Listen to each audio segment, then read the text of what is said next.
जय हिंद दोस्तों।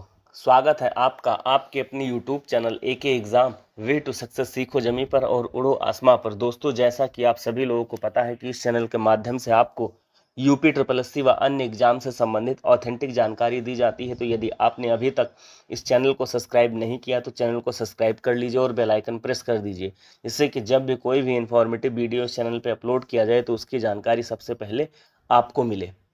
दोस्तों, आज मैं इस वीडियो में एक ऐसी खबर के ऊपर चर्चा करूंगा जिसका डायरेक्टली संबंध तो मुख्य सेविका से नहीं होगा, लेकिन हाँ, आप इनडायरेक्टली संबंध मुख्य सेविका से जोड़ सकते हैं। चलिए वो खबर जानते हैं क्या है और उस पर हम डिटेल में चर्चा कर लेते हैं। जैसा कि आप देख रहे होंगे, 19 साल से संविदा बढ़ाता रहा शासन, अब वेतन और नवीनीकरण पर रोक।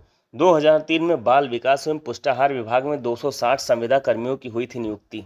चलिए जानते हैं कि ये 260 संविदा कर्मी कौन थे, इनका पूरा मामला क्या है।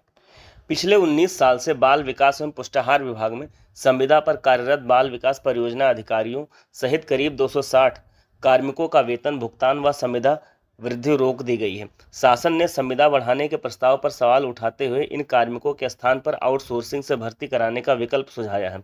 इससे करीब 260 कर्मचारियों के सड़क पर आने का खतरा पैदा हो गया। 2003 में 260 कर्मचारियों की भर्ती हुई थी संविदा के तौर पर, लेकिन बाद में सरकार ने इनके संविदा को बढ़ाने पर रोक लगा दी और कहा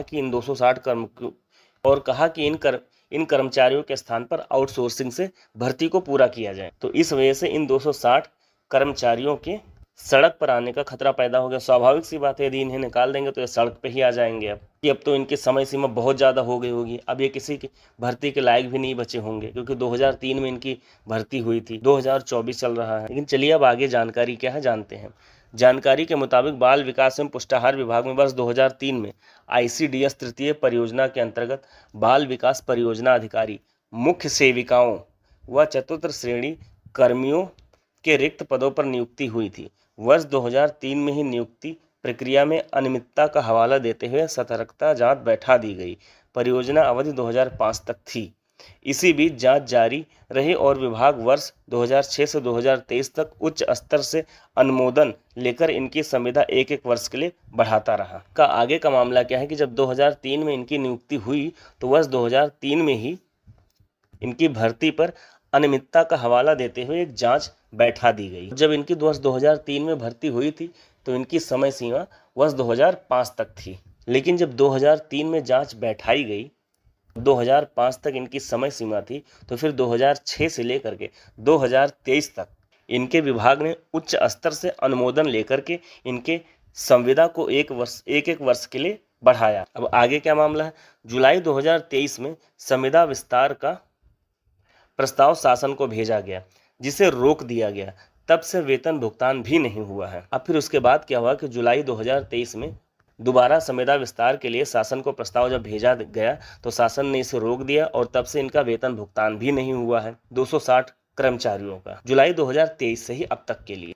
बाल विकास एवं पुष्टाहार विभाग के संयुक्त सचिव अशोक कुमार तिवारी ने 30 मई को विभागीय निदेशक को पत्र लिखा है। इसमें कई सवाल उठाए हैं। उन्होंने कहा कि सतर्कता जांच जारी होने के बावजूद साल दर साल संविदा वृद्धि का प्रस्ताव क्यों भेजा गया। खुली सतर्कता जांच निदेशालय स्तर पर प्रचलित रही, लेकिन इस तथ्य को उच्चाधिकारियों के संज्ञान में नहीं लाया गया। शासन ने कहा कि संविदा कार्मिकों के संविदा कार्यालय को बढ़ाने का प्रस्ताव खुली सतर्कता जांच जारी रहने और न्यायालय में प्रकरण लंबित होने के चलते स्वीकार करने योग्य नहीं है। काम की आवश्यकता को देखते हुए आउटसोर्सिंग से कर्मियों को रखा जा सकता है। इसके अलावा शासन ने प्रकरण में FIR की वर्तमान स्थिति की जानकारी से अवगत कराने को कहा है। निदेशक से यह भी पूछा है कि सतर्कता अधिष्ठान को जरूरी दस्तावेज मुहैया न कराने और पत्रावली गायब होने के दोषी पलटवार कार्मिक कौन हैं।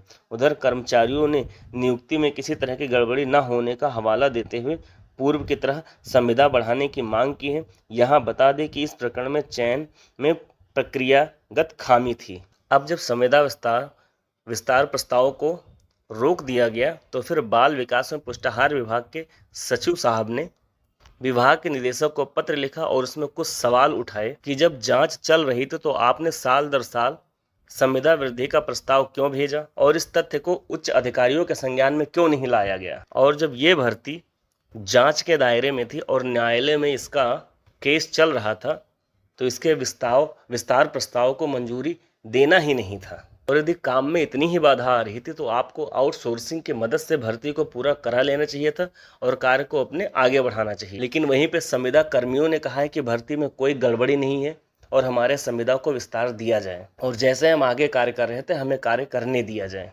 दोस्तों, अब ये मामला तो सरकार और न्यायालय के अधीन है कि न्यायालय क्या फैसला लेता है और सरकार क्या इस पे फैसला लेती है। इनके संविदा विस्तार को बढ़ाया जाएगा या यहीं पे इन्हें ठप कर दिया जाएगा, इन्हें नौकरी से निकाल दिया जाएगा।